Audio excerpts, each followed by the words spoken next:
Interior room, 1-point perspective, based on the courtyard 1-point perspective. You need to establish a floor plan of your room, locate where the elements are, and create a grid to help you with that. This shows you kind of the finished, well, not exactly, but the rough of the finished position of the elements. I'm going to now do it over with another room.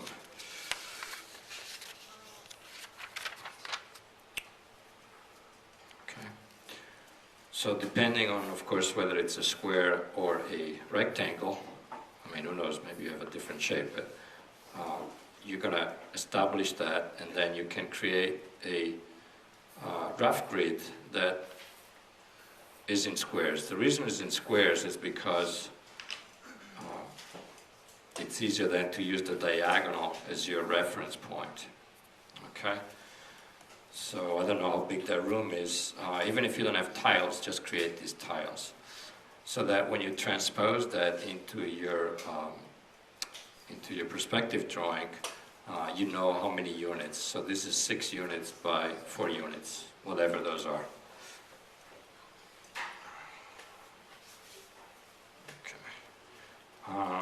We're also going to decide, as we said, that whatever the length of whatever the depth of your room, we're going to position ourselves at the same distance from the front as the depth of your room. Okay, so these are going to be the same, and the only reason for doing that is because then we can easily find the back wall, this spot right here. Okay. Imagine that your room has one wall that's been taken out, and you're going to look at that, through that opening. So let's see. Once you define the grid, just decide where every element is. I guess you have to see where they are in your room, but since I'm just making it up, I'm just going to put my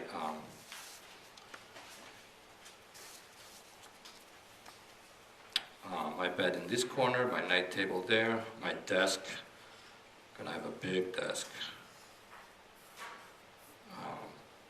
And I think I'm asking that there be like a door, a person, a window,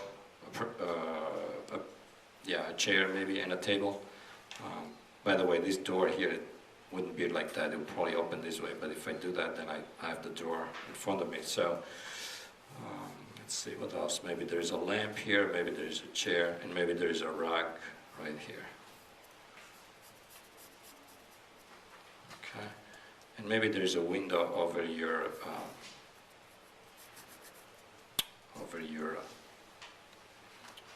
desk.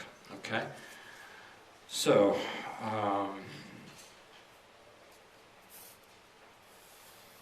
we start out with probably something that looks like this, right, roughly. And if you measured your room, you would do that proportionally, right? So if that's, I don't know, 8 feet, 10 feet, maybe that's 15 feet. Your room is probably not that long, but then we're going to establish the horizon line. And for the sake of simplicity, I'll just put it in the middle, okay? So I'm just going to say, again, that this is maybe 10 feet, and then this is then 5 feet. Okay. If the room were taller, let's say 12 feet, then you get a more interesting perspective because the floor is going to be more foreshortened than the ceiling. So that's an option too. But regardless whether it's going there or there, this trick of placing yourself at the same distance from the first plane as the distance of the depth of the room is what allows you to then take the height of the person, right? The person is here somewhere, and half that, okay? And that is going to give me the back corner of the room, this one, this line right there. Okay, so that line is this line. Then, because I've already established, the vanishing point, I'm putting, here it's a little bit, it looks like I've put it about here. Okay, so I have 6 divisions, which you would mark on your ground. Yeah, okay, actually it's more like there. And then you just project your lines to your vanishing point, okay? Same thing we did for the garden. Once you establish that, then with a diagonal, it's a little rough now, but with a diagonal you get the crossing points. Oops, I did this wrong. Sorry.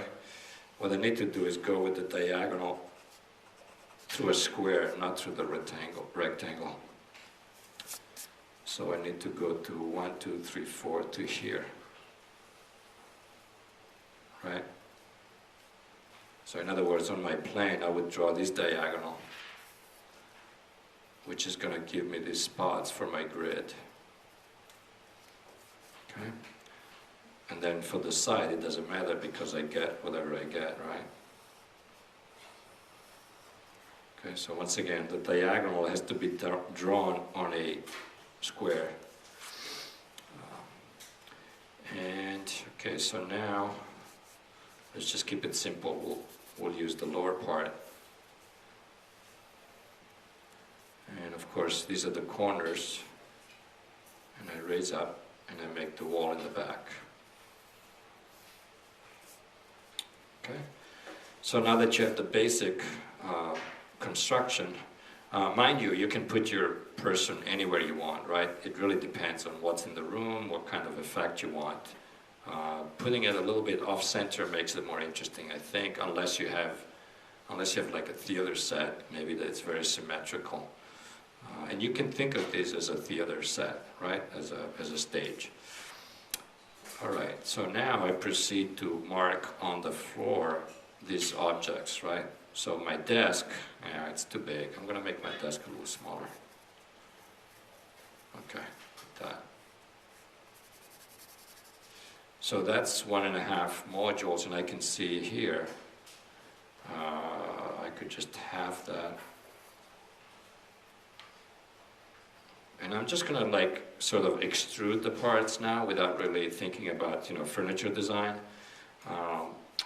So that's my desk, the footprint of my desk. The carpet or the rug is, let's see, 1, 2, 3, 4, 1, so it's here, about halfway. Okay, and then the bed is very far. It's hard to see now.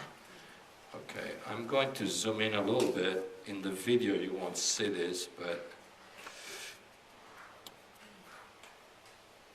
so it will be this area here of 3 squares. Okay, and the night table will be here.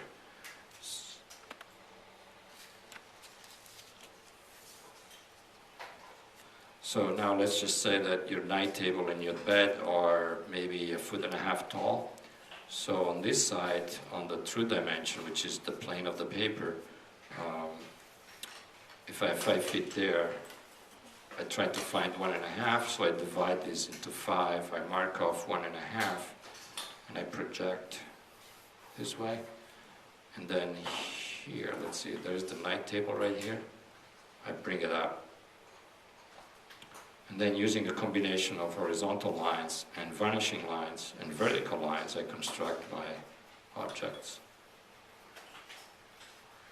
It's my night table. The same line is going to give me the corner of the bed.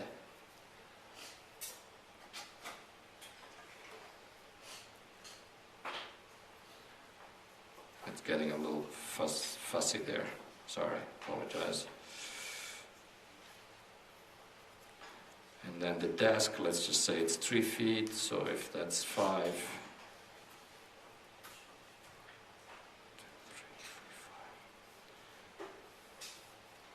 4, 5. I project from there, then I raise my sides.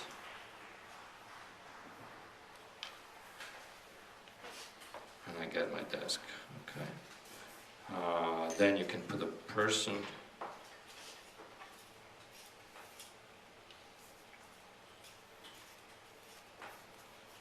Rug, and I could draw my door here, that's probably maybe 8 feet. Okay. So anyway, that's pretty rough, but that's what you need to do. Establish your floor plan, locate all the items, draw a grid, use the diagonal to get the horizontals, transpose all the shapes onto your grid, and then essentially just, bring them up. Kind of like, what you do in Google SketchUp if you use that. And that's really it. So you can use a straight edge for your drawing, and then maybe you can do a trace, and you can do it by freehand, or you can leave it a straight edge. Okay, doesn't have to be, perfect. But the main thing is that the relationships are correct. So all your lines, okay, guys, look up for a second. All your lines, they're going back, this direction. They're all going to converge onto your vanishing point. All the lines that are the opposite way, horizontal, they're going to stay horizontal. Okay? It's just that the staggering gives you the perspective. And that's it for the room.